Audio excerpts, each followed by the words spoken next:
दोस्तों आप लोग देख रहे हैं प्रूव बाई 1 मिलियन। तो फिर से एक बार स्वागत है प्रूव बाई 1 मिलियन में। तो जी हाँ दोस्तों, आप सबको बता दें कि खेसारी लाल यादव का राइटर अखिलेश कश्यप जी, जो कि जाने माने नाम है, तो आप लोग को पता ही होगा, जो कि उनका एक अन्नपूर्णा फिल्म्स कंपनी है, उसी कंपनी से खेसारी लाल यादव का एक सॉन्ग आने वाला है और उसका टीजर भी आउट कर दिया गया है आप सबके बीच।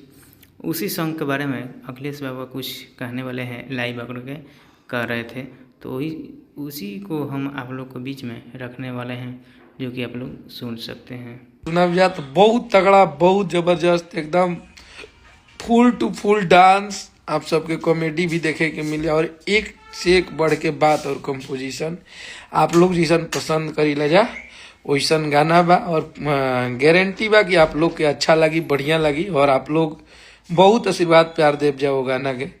और हमनी के मेहनत जारी रही आप लोग के बीच में। और ये 24 तारीख के गाना सुबह सुबह आप सबके कितना बजे छुट्टी है पी? हाँ, 6:15 में